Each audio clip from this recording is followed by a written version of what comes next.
Praise the Lord. आज के कार्यक्रम में आपका हार्दिक स्वागत है। मैं विश्वास करता हूं परमेश्वर ने आपको सकुशल रखा होगा। आज जिस विषय को हम सीखेंगे उसका शीर्षक मैंने रखा है आभारी होना। और इसके लिए मैंने भजन संहिता 103 अध्याय उसके 1 से लेकर 5 पद को लिया है। बाइबल हमें यहां इस प्रकार से कहती है, हे मेरे मन यहोवा को धन्य कर और जो कुछ मुझ में है वह उसके पवित्र नाम को धन्य कहे। हे मेरे मन यहोवा को धन्य कर और उसके किसी उपकारों को ना भूलना। बाइबल परमेश्वर के विषय में अय्यूब की किताब उसके 9 अध्याय और 10 पद में कहती है कि वह बड़े काम करता है। वो इतने बड़े काम करता है जिसकी था नहीं लगती। वो इतने आश्चर्य कर्म करता है जो गिने नहीं जा सकते। मैं निश्चय जानता हूं कि परमेश्वर पिता ने हम सब के जीवन में, मेरे और आपके जीवन में अनगिनत कामों को किया है। बहुत बड़े बड़े कामों के, आश्चर्य के कर्मों को किया है। लेकिन कई दफा हम उन कामों के लिए परमेश्वर को धन्यवाद नहीं दे पाते हैं। ध्यान दीजिए, भजनकार यहां कहता है, हे मेरे मन यहोवा को धन्य का। वो चाहता है कि जब धन्यवाद निकले तो वो हृदय की गहराइयों से निकले, केवल होठों से ना हो, वो हमारे हृदय की गहराइयों से निकले। और जब मैं इस विषय में सीख रहा था, मैंने जाना कि जब हम धन्यवाद देते हैं तो एक तरीके से हम परमेश्वर को स्मरण करते हैं, हम उसे याद करते हैं। और इसलिए बाइबल हमें धन्यवाद देने के विषय में कहती है। बाइबल हमें पत्री वचन में कहती है कि हर बात के लिए हमें धन्यवाद देना चाहिए। और आज हम भजन संहिता 103 उसके 1 से लेकर 5 पद के बीच में 4 महत्वपूर्ण बातों को देखेंगे जिसके लिए हमेशा हमें अपने प्रभु के प्रति आभारी बने रहने की आवश्यकता है। पहली बात मिलती है तीसरे पद में। वहां लिखता है, वही तो तेरे सब अधर्म को क्षमा करता।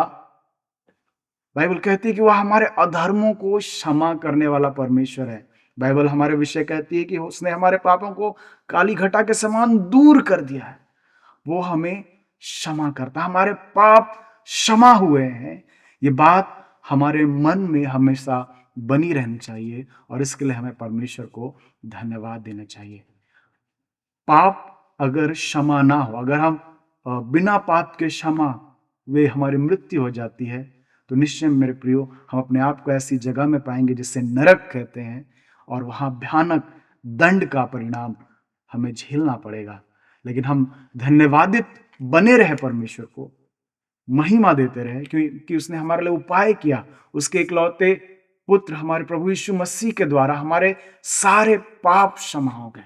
हमें कोई काम नहीं करना पड़ा, वरन प्रभु यीशु के बलिदान के द्वारा हमारे पाप क्षमा हुए। हमें तो मात्र विश्वास करना उसके उस भले काम पर और हमारे पाप क्षमा हो जाते। एक अच्छी व्यवस्था परमेश्वर ने हमारे पापों की क्षमा के लिए की।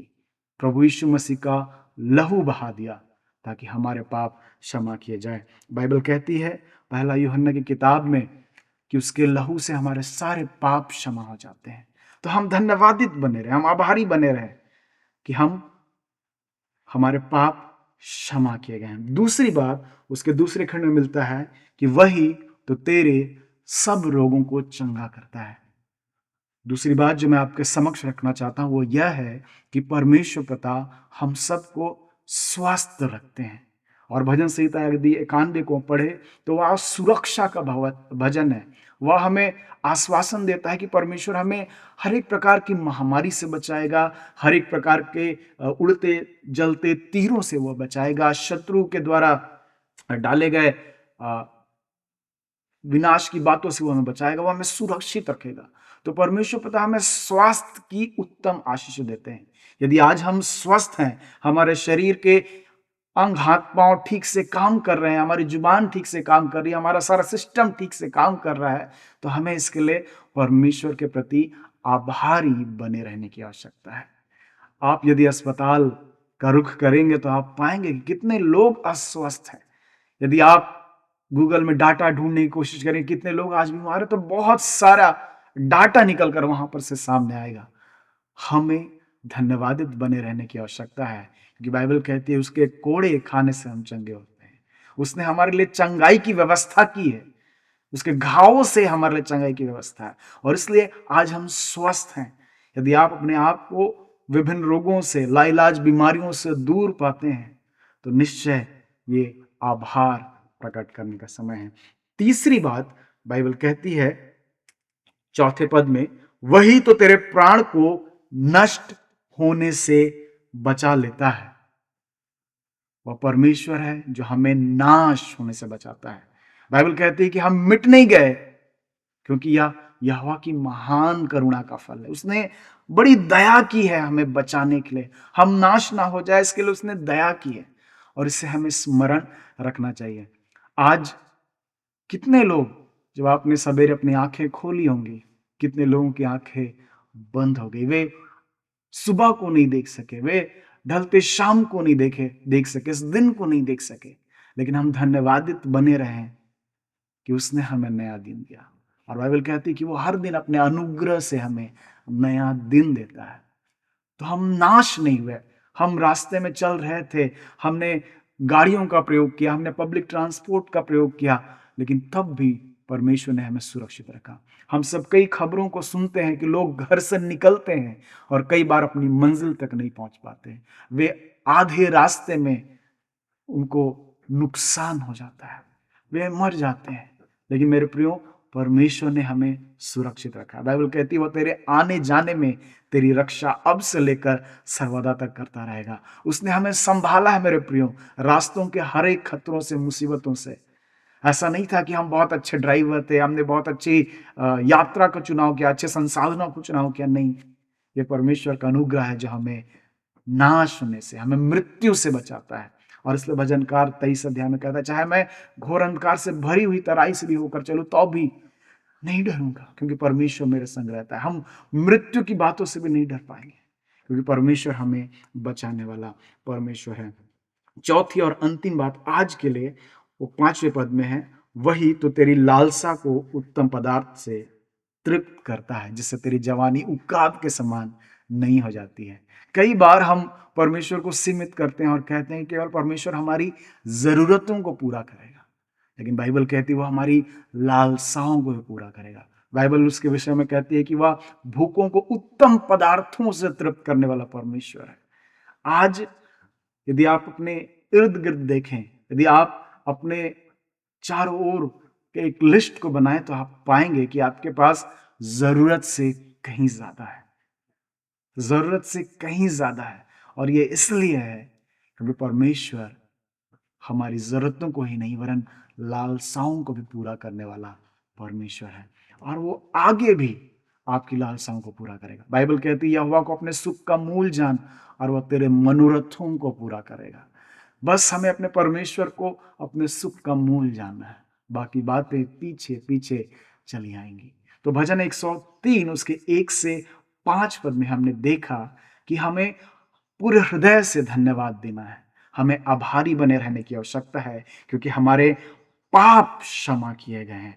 हमें आभारी बने रहने की आवश्यकता है क्योंकि हमने उत्तम स्वास्थ्य को पाया है। हमें आभारी बने रहने की आवश्यकता है क्योंकि हमने मृत्यु को नहीं पाया, हम नाश होने से बचाए गए। और चौथी और अंतिम बात, क्योंकि परमेश्वर हमारी लालसाओं को पूरा करता है। वो केवल जरूरतों को पूर्ण करने वाला नहीं, वरन लालसाओं को पूरा करता है। हमारे पास एटीट्यूड होना चाहिए ग्रेटिट्यूड का, हम धन्यवादी बने रहे। पिछली दफा कुछ पंक्तियां मेरे जहन में और वो इस प्रकार से है कि शिकायत की पेटी है, धन्यवाद का कटोरा है, और पूछ रहे हो ये क्या हो रहा है। होना तो यह चाहिए था, धन्यवाद की पेटी होती, शिकायत की जगह ना होती। कई बार यदि हम परमेश्वर को धन्यवाद ना दे तो हम उलझ सकते हैं शिकायतों को ढूंढने में, हम कमियों को ढूंढने में उलझ सकते हैं, अपने आप को उलझा सकते हैं। इसलिए भजनकार अपने मन के विषय में कहता है, उसे याद दिलाने के लिए कहता है, हे मेरे मन यहोवा को धन्य कर, और जो कुछ मुझ में है वह उसके भले नाम को धन्य कर। हे मेरे मन यहोवा को धन्य कर, उसके किसी उपकार को ना भूल।